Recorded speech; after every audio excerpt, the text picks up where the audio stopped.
हाँ, आज का हमारा टॉपिक है एलसी ऑसिलेशंस।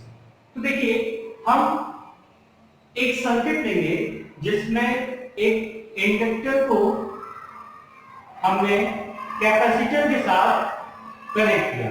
ठीक है, ये हमारा इंडक्टर हो गया और ये कैपेसिटर हो गया। इसके बाद हम ये देखेंगे कि इसके बीच में एनर्जी का ऑसिलेशन होता है और वो किस तरह से होता है वो हम स्टेप बाय स्टेप समझेंगे।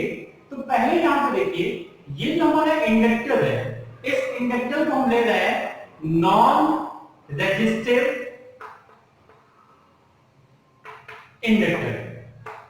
मतलब ये हो गया कि हमने ये लेट कर लिया कि इस इंडक्टर का रेजिस्टेंस हमारा जीरो है या नेग्लिजिबल है। अब उसके बाद हम क्या करते हैं, ये जो कैपेसिटर है इसको हमने एक सोर्स से कनेक्ट किया। ठीक है, ओके। और उसके बाद इसको हमने कैपेसिटर को चार्ज कर दिया। चार्ज करने के बाद क्या होगा कि कैपेसिटर के पास इलेक्ट्रिकल एनर्जी स्टोर हो गई और कैपेसिटर की इलेक्ट्रिकल एनर्जी का फॉर्मूला हमारे पास है energy stored in capacitor, that is in form of electrical energy, that is half CV square। अच्छा, और इंडक्टर में एनर्जी, मैग्नेटिक एनर्जी जो स्टोर होगी that is equal to half LI square। ये सारे फॉर्मूले हम लोग पहले पढ़ चुके हैं। तो देखिए, पहले जब हमने कैपेसिटर को फुली चार्ज कर दिया तो सपोज कीजिए कि ये प्लेट हमारी पॉजिटिव हो गई और ये प्लेट नेगेटिव हो गई। उसके बाद हमने इस सर्किट को यहां से ब्रेक कर दिया। इसका मतलब ये हो गया कि कैपेसिटर हमारा यहां पे कंप्लीटली चार्ज हो गया। ठीक है, तो हम ये केस लेते हैं। फर्स्ट हमारा ये केस जो है, इस पे देखिए, फर्स्ट केस में हमारा कैपेसिटर फुली चार्ज हो गया, ऊपर की प्लेट पॉजिटिव है और नीचे की प्लेट नेगेटिव है। इनिशियली इसमें कोई भी करंट फ्लो नहीं कर रहा है। ये हमारा केस 1 हो गया। इसके बाद देखिए क्या होगा, इसके बाद कैपेसिटर धीरे धीरे डिस्चार्ज होगा। डिस्चार्ज होगा इसका मतलब करंट फ्लो करेगा और करंट जब फ्लो करेगा तो यहां पे हमारे पास फ्लक्स चेंज होगा और फ्लक्स चेंज होगा तो ये धीरे धीरे इसमें ये फ्लक्स हमारा चेंज हो रहा है। ठीक है, तो हमने ये पढ़ा था कि जब हमारे पास फ्लक्स चेंज होगा तो इसका मतलब क्या हो रहा है कि इसके पास कुछ एनर्जी आ रही है, मैग्नेटिक एनर्जी आ रही है और ये इसको कॉज को अपोज करेगा। ठीक है, तो इस कंडीशन में धीरे धीरे हमारा कैपेसिटर डिस्चार्ज हो रहा है और उसकी एनर्जी यहां पे मैग्नेटिक एनर्जी के रूप में चेंज हो रही है। ठीक है, अब क्या होगा, देखिए ये जो फ्लक्स है यहां पे धीरे धीरे डेवलप होगा, एक साथ नहीं डेवलप होगा, क्योंकि ये क्या करेगा, ये अपने कॉज को अपोज करेगा तो एक साथ पूरा करंट यहां से फ्लो नहीं होगा या कैपेसिटर हमारा एक साथ डिस्चार्ज नहीं होगा, वो धीरे धीरे करके होगा। तो इस टाइम पे सपोज कीजिए कि कोई करंट आई हमारा फ्लो कर रहा था और इसके पास कुछ मैग्नेटिक फील्ड बन गई जिसकी वजह से इसके पास कुछ मैग्नेटिक एनर्जी आ गई। ठीक है, थर्ड केस में देखिए, थर्ड केस में हमारा क्या हो गया, कैपेसिटर कंप्लीटली डिस्चार्ज हो गया। कंप्लीटली डिस्चार्ज होगा इस समय तो जो करंट की वैल्यू होगी वो मैक्सिमम होगी और ये हमारा डायरेक्शन है। ठीक है, तो यहां पे क्या होगा कि यहां पे जो फ्लक्स जनरेट हो रहा है वो अपने कॉज को क्या कर रहा है, रोक रहा है, उसको अपोज कर रहा है। तो इस समय क्या होगा कि जब करंट की मैक्सिमम वैल्यू होगी तो इसके पास मैक्सिमम एनर्जी होगी और वो होगी मैग्नेटिक एनर्जी। ठीक है, इसके बाद क्या होगा, इसके बाद देखिए करंट तो मैक्सिमम वैल्यू पे पहुंच गया। अब हमारे पास क्या है कि यहां पे इसके पास जो फ्लक्स है वो फ्लक्स क्या करेगा, वो फ्लक्स सडनली जीरो नहीं हो जाएगा, वो धीरे धीरे डिक्रीज करेगा और धीरे धीरे डिक्रीज करेगा तो इसका मतलब धीरे धीरे करंट भी प्रोड्यूस होगा सेम डायरेक्शन में, क्योंकि लेंथ लॉस हमने क्या पढ़ा था कि अपोजिशन जो होता है that is in the direction of opposite. तो अब यह क्या होता है, यहां पे इंक्रीज हो रहा था और यहां पे क्या हो रहा है, फ्लक्स हमारा डिक्रीज हो रहा है। तो हमारा करंट उसी डायरेक्शन में फ्लो करेगा और ये फ्लो करने से क्या होगा कि कैपेसिटर हमारा चार्ज हो जाएगा थोड़ा सा। ठीक है, ये बात समझ में आई। इनिशियली करंट हमारा जीरो था, थोड़ा सा बढ़ा, मैक्सिमम आ गया। उस समय जब करंट जीरो था तो मैग्नेटिक फील्ड जीरो थी, इसके पास कोई भी मैग्नेटिक एनर्जी नहीं थी। उसके बाद जैसे जैसे कैपेसिटर डिस्चार्ज हो रहा है, धीरे धीरे इसके पास मैग्नेटिक एनर्जी आ रही है और इस टाइम पे जब करंट मैक्सिमम है, इसके पास भी मैक्सिमम एनर्जी है। अब ये क्या होगा कि ये फ्लक्स सडनली डिस्चार्ज नहीं हो जाएगा, धीरे धीरे होगा। इसकी वजह से करंट का डायरेक्शन हमारा सेम रहेगा और इसके बाद कैपेसिटर हमारा धीरे धीरे चार्ज होगा। ठीक है, चार्ज होने के बाद क्या हुआ, ये 4 केसेस हो गए हमारे।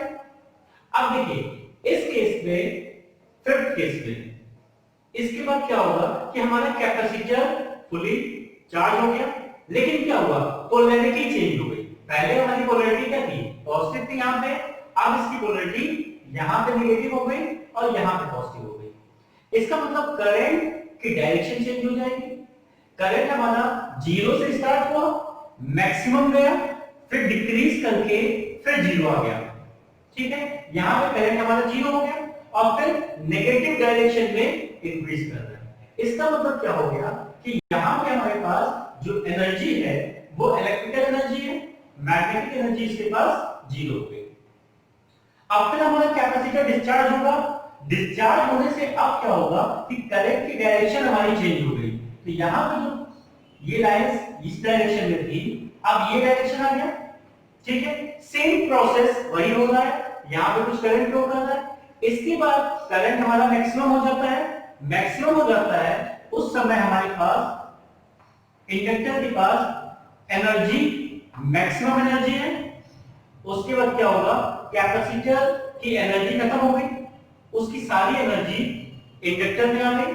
ठीक है, इंडक्टर में आने के बाद क्या होगा कि इंडक्टर जैसे हमने अभी पढ़ा कि वो सडनली डिस्चार्ज नहीं होगा, तो करंट हमारा सेम डायरेक्शन में जाएगा और पोलैरिटीज कैपेसिटर की चेंज होगी। इसका मतलब देखिए क्या हो रहा है, करंट हमारा जीरो से मैक्सिमम ग्रो किया, फिर हमारा करंट जीरो आ जा रहा है और उसके बाद डायरेक्शन चेंज हो जा रही है, फिर वही प्रोसेस हो रहा है। तो इस तरह का जो ऑसिलेशन होता है, जैसे हमने एसी करंट में पढ़ा था, ये यहां से जीरो से ग्रो की, मैक्सिमम वैल्यू आ गई यहां पे आई नॉट, अगेन जीरो हुई और फिर ये नेगेटिव डायरेक्शन में आ गई। तो वही हमारा यहां पे ऑसिलेशन हो रहा है, हाफ टाइम में पॉजिटिव और हाफ टाइम में नेगेटिव। और हम ये देख रहे हैं कि ये प्रोसेस हमारा बार बार रिपीट कर रहा है। इसका मतलब एक बार इलेक्ट्रिकल एनर्जी मैग्नेटिक एनर्जी में चेंज हो रही है और फिर मैग्नेटिक एनर्जी इलेक्ट्रिकल एनर्जी में चेंज हो रही है। तो इस तरह के ऑसिलेशंस को हम कहते हैं एलसी ऑसिलेशन। ठीक है, तो इसका अब देखिए यहां पे हमें एम्पलीट्यूड मिल रहा है। अब इसके एम्पलीट्यूड पे भी बात करते हैं, उसके पहले जरा एनर्जी की बात कर लें। तो यहां पे हमारे पास इस केस में हमारे पास जो ई इलेक्ट्रिकल होगी, इलेक्ट्रिकल एनर्जी, ये ई इलेक्ट्रिकल, ये क्या होगी, मैक्सिमम होगी। ठीक है, और यहां पे जो हमारी मैग्नेटिक एनर्जी है that is zero, first case पे हो गई। अब सेकंड केस में क्या होगा कि इलेक्ट्रिकल एनर्जी, ठीक है, मान लीजिए ये हम ग्राफ से शो कर रहे हैं, ये ग्राफ है। ठीक है, तो हमारे पास जो मैग्नेटिक एनर्जी आएगी वो भी इतनी हो जाएगी। ठीक है, दोनों बराबर हो गए यहां पे। इसके बाद इस केस में क्या हो रहा है कि इलेक्ट्रिकल एनर्जी हमारी ई जीरो हो जा रही है और ई बी हमारी क्या हो जा रही है, मैक्सिमम हो जा रही है। ठीक है, एक बार हमारी इलेक्ट्रिकल एनर्जी मैक्सिमम रहती है, उस समय मैग्नेटिक एनर्जी जीरो रहती है, फिर दोनों बराबर हो जाते हैं, फिर मैग्नेटिक एनर्जी ज्यादा हो जाती है मैक्सिमम और इलेक्ट्रिकल एनर्जी जीरो हो जाती है। यहां पे फिर क्या होगा हमारे पास, यहां पे फिर हमारे पास इलेक्ट्रिकल एनर्जी, अगर ये ग्राफ है हमारा, तो यहां पे जो मैग्नेटिक एनर्जी होगी ई बी, इसका ग्राफ भी इतना आ गया, दोनों बराबर हो गए।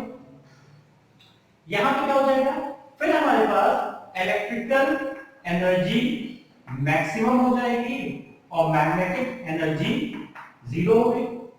यहां पे फिर क्या होगा कि इलेक्ट्रिकल एनर्जी और मैग्नेटिक एनर्जी हमारे पास बराबर हो गई। यहां पे ई बी मैक्सिमम हो गई और ई इलेक्ट्रिकल जीरो हो गई। यहां पे फिर हमारे पास E B is equal to E electrical हो गया। तो इस तरह से हमारा एनर्जी का भी वेरिएशन हो रहा है। एक बार इलेक्ट्रिकल एनर्जी जीरो देती है तो मैग्नेटिक मैक्सिमम हो जाती है, फिर दोनों बराबर हो जाते हैं, फिर इलेक्ट्रिकल मैक्सिमम हो जाती है और मैग्नेटिक हमारी जीरो हो जाती है। तो यहां पे आप देखिए कि जो वाइब्रेशंस हो रहे हैं वहां पे इलेक्ट्रिकल और मैग्नेटिक दोनों चीजें आ रही है। तो यहां से इस तरह से जो वेव जनरेट होंगी उन वेव्स को हम कहते हैं इलेक्ट्रोमैग्नेटिक वेव्स। ठीक है, तो हम बात कर रहे थे एम्पलीट्यूड की। तो देखिए यहां पे अगर हम एज्यूम करें कि हमारा जो इंडक्टर है उसका रेजिस्टेंस नेग्लिजिबल है, अगर उसका रेजिस्टेंस नेग्लिजिबल है तो हमें यहां पे जो ऑसिलेशंस मिलेंगे वो ऑसिलेशंस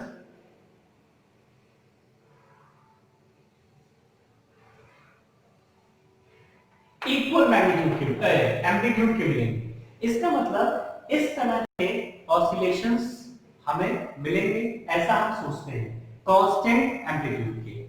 ठीक है, लेकिन ऐसा होता नहीं है। ठीक है, प्रैक्टिकली होता क्या है कि हमारे पास इस तरह के ऑसिलेशंस हमें मिलते हैं और ये धीरे धीरे करके डाई आउट हो जाते हैं। तो ये देखिए एम्पलीट्यूड यहां पे हमें कांस्टेंट मिल रहा है और यहां पे डिक्रीज कर रहा है और फाइनली वो क्या हो रहा है, डाई आउट, मर जा रहा है, खत्म हो जा रहा है ऑसिलेशन। तो ये क्यों होता है, देखिए हमने ये अज्यूम किया कि यहां पे इंडक्टर का रेजिस्टेंस कुछ नहीं है, नेग्लिजिबल है, जीरो है, लेकिन प्रैक्टिकली ये पॉसिबल नहीं। कुछ ना कुछ इसका रेजिस्टेंस होगा, तो रेजिस्टेंस की वजह से क्या होगा कि करंट हमारा कांस्टेंट नहीं रह पाएगा और ऑसिलेशंस का एम्पलीट्यूड कांस्टेंट नहीं रह पाएगा। ठीक है, दूसरा क्या होगा, कुछ ना कुछ एनर्जी यहां पे हीट के फॉर्म में लॉस होगी।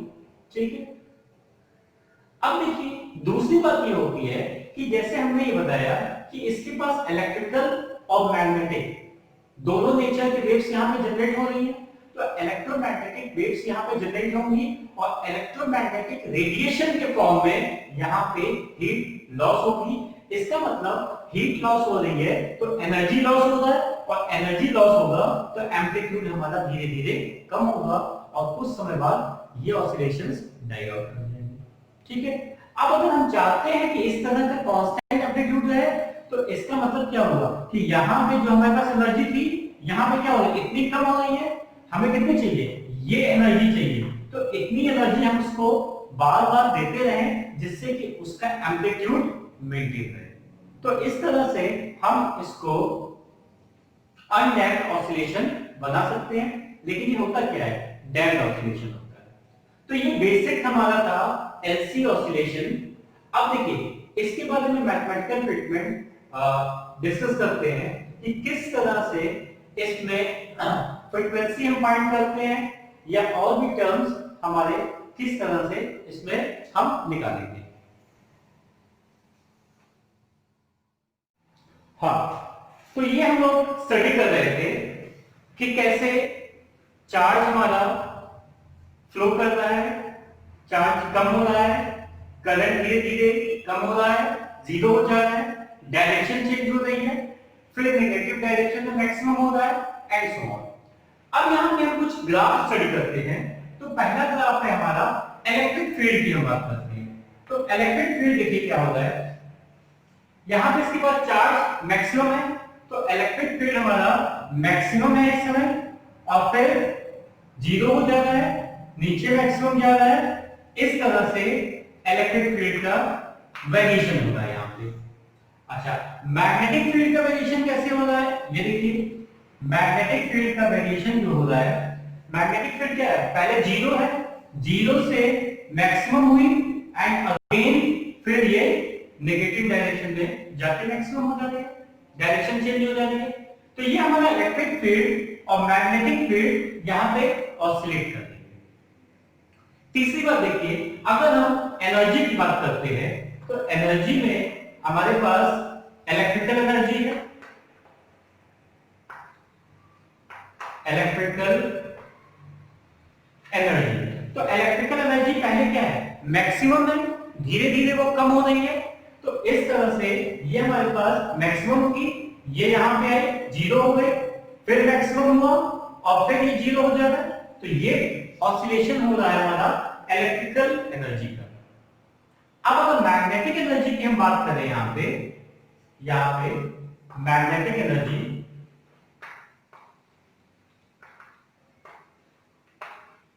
तो ये क्या हो रही है, स्टार्टिंग में देखिए जीरो है, फिर ग्रो कर रही है मैक्सिमम, तो ये जीरो से स्टार्ट होगा, ये मैक्सिमम गई, फिर ऐसे आ गए, फिर ये इस तरह से वेरिएशन होता है। इसका मतलब हम ये कह सकते हैं कि इस सर्किट में जितनी भी चीजें हैं हमारी, चाहे एनर्जी हो, करंट हो, इलेक्ट्रिक या मैग्नेटिक फील्ड्स हो, ये सारी चीजें ऑसिलेट कर रही हैं।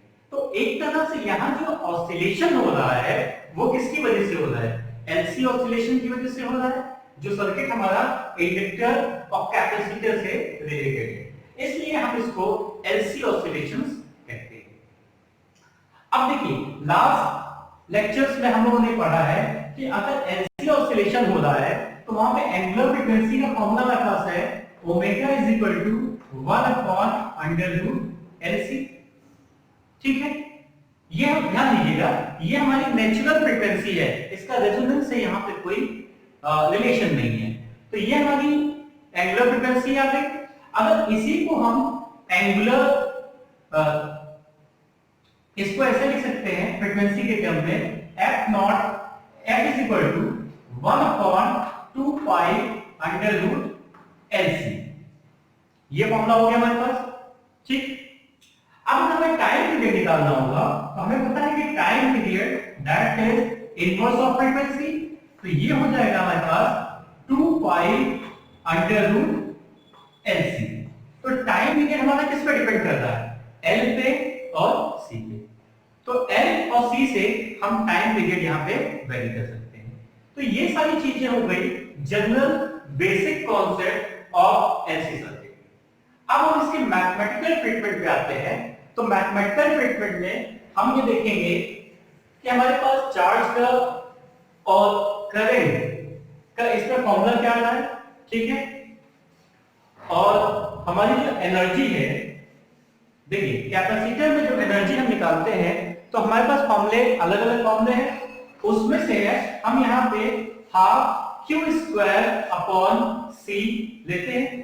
ठीक है, और दूसरा इंडक्टर में जब एनर्जी निकालते हैं तो हमारे पास फॉर्मूला है हाफ एल आई स्क्वायर। ठीक है, अब अगर हम सिंपल सा ये सर्किट लेते हैं अपना, ठीक है, एक हमारा कैपेसिटर और इंडक्टर का सर्किट है, ये सर्किट ले लीजिए, ये इंडक्टर है और ये यहाँ पे कैपेसिटर लगा हुआ है किसी भी टाइम पे।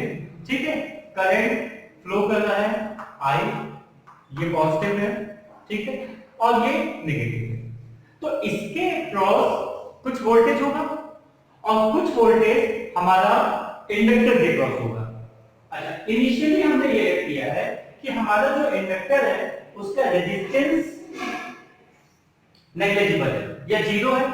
तो यहां पे देखिए ये हमारा हो जाता है यहां पे वोल्टेज Q अपॉन C, और यहां पे जो वोल्टेज आता है minus L D I upon D T, ये वोल्टेज हो जाएगा। अब अगर इसमें हम इस क्लोज लूप में किरचॉफ्स वोल्टेज लॉ लगाते हैं तो हमारे पास फॉर्मूला आएगा Q upon C minus L D I upon dt that is equal to 0। ठीक है, किरचॉफ वोल्टेज लॉ हम लोग कर चुके हैं, तो उसको अप्लाई करने के बाद हमारे पास फॉर्मूला आ गया q upon c that is equal to minus l di upon dt is equal to 0। ठीक है, अब यहां पे हम एक काम करते हैं, देखिए हमारे पास एक रिलेशन है I is equal to dq upon dt। ठीक है, बेसिक डेफिनेशन है हमारे पास करंट की है। अब यहां पे क्या हो रहा है कि करंट डिक्रीज कर रहा है, क्योंकि चार्ज हमारा डिक्रीज कर रहा है, इसलिए यहां पे हम एक माइनस साइन लगाएंगे। ठीक है, और यहां से हमारे पास अगर हमें निकालना होगा di अपॉन dt, तो इसको हम एक बार और डिफरेंशिएट करेंगे और ये फॉर्मूला आ जाएगा माइनस d2q अपॉन dt2। ठीक है, तो ये di अपॉन dt की जगह जब यहां पे हम प्लेस करेंगे तो ये माइनस और ये माइनस मिलकर यहां पे प्लस हो जाएगा, तो ये फॉर्मूला हमारे पास आ गया q upon c plus l d2q upon dt2 that is equal to 0। या इसी को हम ऐसे लिखते हैं l d2q upon dt2 minus plus q upon c is equal to 0। अब हम यहां पे एक सेटिंग कर रहे हैं, इस पूरे इक्वेशन को हम l से डिवाइड कर दे रहे हैं, तो l से जब डिवाइड करेंगे तो ये l तो कैंसिल हो जाएगा, ये l कैंसिल हुआ और यहां पे l इंट्रोड्यूस हो जाएगा, और ये टर्म अगर हम डिवाइड करेंगे तो कोई फर्क नहीं पड़ेगा। तो ये हमारे पास इक्वेशन एक आ गई, जिसको हम इक्वेशन नंबर 1 कह रहे हैं। ठीक है, अब देखिए इस इक्वेशन से मिलता जुलता इक्वेशन हम लोग क्लास 11th में पढ़ चुके हैं। ठीक है, और वो इक्वेशन है हमारा equation of simple harmonic motion में डिस्प्लेसमेंट का d2x upon dt2 plus omega square x is equal to 0। ये इक्वेशन हम पढ़ चुके हैं, और यहां पे हमारा x क्या है, डिस्प्लेसमेंट है। तो ध्यान से देखिए, ये जो ओमेगा स्क्वायर है, ओमेगा की वैल्यू हमारे पास क्या होती है 1 upon omega is equal to 1 upon under root LC। अगर हम ओमेगा को स्क्वायर कर लें तो कितना हो जाएगा 1 अपॉन LC। देखिए ये 1 अपॉन LC ओमेगा स्क्वायर ही यहां शो कर रहा है, तो इसका मतलब this is similar to the differential equation of simple harmonic motion. ठीक है, तो अगर दोनों को हम कंपेयर करते हैं, इसका जनरल सॉल्यूशन हमारे पास आता है, इसका जनरल सॉल्यूशन आता है, देखिए ये x के टर्म में है, तो x इज इक्वल टू हमारे पास आ जाएगा x is equal to x not sine omega t। ठीक है, ये क्वेश्चन आ जाएगा x is equal to x not sine omega t, और यहां पे हमारे पास फेज ऐड हो जाता था, दैट इज प्लस 5। तो देखिए ये इक्वेशन और ये इक्वेशन एक जैसा है, इसका मतलब यहां पे x को हमने x not sine omega t plus 5 के टर्म्स में लिखा है, तो ये अगर हम q को लिखना चाहें, इसकी हम q को लिखना चाहें तो हमारे पास आ जाएगा q is equal to q not sine omega t plus 5। ये हमारे पास q का इक्वेशन आ गया। ठीक है, बात समझ में आ गई। अच्छा यहां पे देखिए, ध्यान दीजिए, अगर हमारा t इज इक्वल टू 0 है, जो पहला केस था टाइम 0 था, इस समय हमारे पास q की वैल्यू क्या है, q की वैल्यू है q नॉट, मैक्सिमम चार्ज हमारे पास है। इसका मतलब हम कह सकते हैं कि जब हमारा इनिशियल टाइम था तो उस समय हमारे पास चार्ज कितना था q नॉट, और धीरे धीरे हमारा चार्ज कम हो रहा है, ठीक है। तो अब एक हम particular t is equal to 0 पे हमारा q is equal to q naught आ गया, ठीक है। तो ये कंडीशन हम पुट करते हैं अपने इस इक्वेशन में, इसको इक्वेशन 2 कर लेते हैं, ये वैल्यू यहां पे पुट कर देते हैं। ये पुट करने के बाद देखिए हमारे पास क्या रिजल्ट आ रहा है।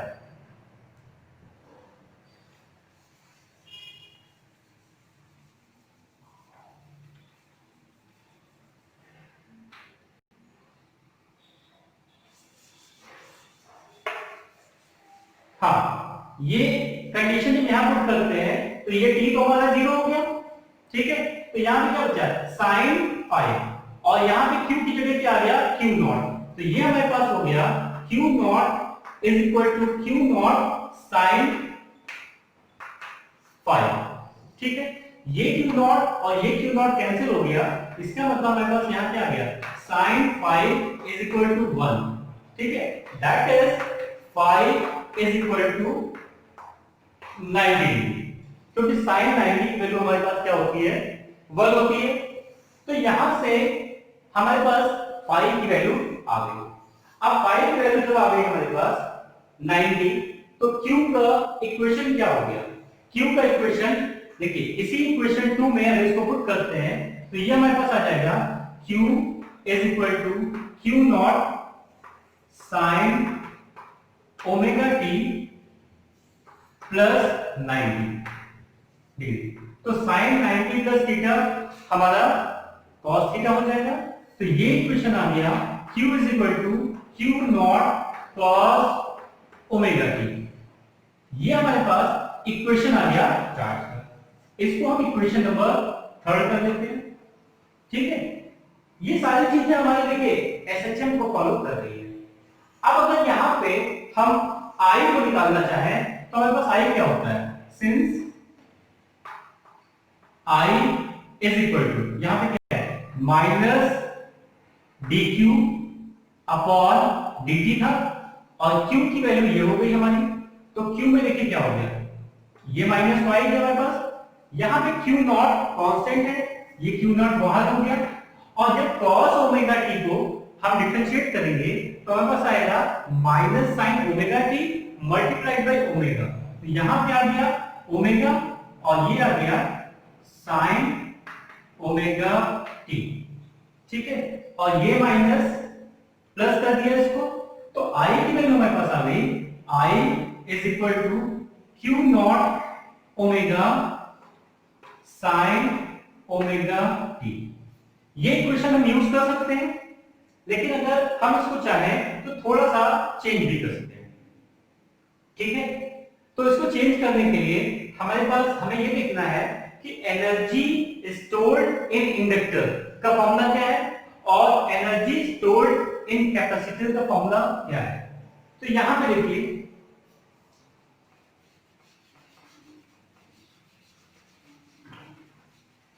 हाँ, हम इसको कर रहे हैं। देखिए हमारे पास दोनों एनर्जी बराबर होगी, इसका मतलब क्या हो गया कि half q not square upon c that is equal to half l i square, i not square हो जाएगा, ठीक है। ये हाफ कैंसिल हो गया तो हमारे पास क्या आ गया i not square is equal to q not square upon LC, और i नॉट की वैल्यू कितनी आ गई, ये हो जाएगा q not upon under root LC, और 1 अपॉन अंडर रूट LC हमारी होती है ओमेगा। इसका मतलब i not is equal to omega q not. तो ओमेगा q नॉट को हम i नॉट लिख सकते हैं, तो ये आ जाएगा i is equal to i not sine omega t। तो ये हमारा रिलेशन हो गया i का और i नॉट, ठीक है। तो अब देखिए ध्यान दीजिए कि हमारे ये जो ऑसिलेशंस यहां पे प्रोड्यूस हो रहे हैं, हर चीज ऑसिलेट कर रही है, इसलिए हम इसको LC ऑसिलेशन कहते हैं। अब देखिए यहां पे जो ऑसिलेशंस हमारे प्रोड्यूस हो रहे हैं वो ऑसिलेशंस कैसे हैं, ठीक है। वो ऑसिलेशंस अगर हम आइडियल कंडीशन में when the resistance of inductor is 0, तो ऑसिलेशंस हमारे सेम एम्पलीट्यूड से ऑसिलेट करेंगे, इसका मतलब वो अनडैम्प्ड होंगे। लेकिन प्रैक्टिकली कितना भी अच्छा हम इंडक्टर ले लें, कुछ ना कुछ उसका रेजिस्टेंस रहेगा, और रेजिस्टेंस रहेगा इसका मतलब वहां पे हीट जो हमारी डायरेक्टली आई स्क्वायर आर पे डिपेंड करती है वो लॉस होगी, और हीट लॉस होगी इसका मतलब एनर्जी लॉस हो रहा है। तो ये जो ऑसिलेशंस होंगे हमारे प्रैक्टिकली वो डैम्प्ड ऑसिलेशन होंगे, जो कुछ समय बाद जाकर उनका एम्पलीट्यूड 0 हो जाएगा और वो डाई आउट कर जाएंगे। तो ये सारी कंडीशन थी हमारी एलसी ऑसिलेशंस की, ठीक है। इसका हम एप्लीकेशंस भी पढ़ते हैं मोबाइल में एलसी ऑसिलेशंस के थ्रू इलेक्ट्रोमैग्नेटिक वेव्स जनरेट होती हैं और वो एक जगह से दूसरे जगह जाती हैं। तो this is all about LC oscillations.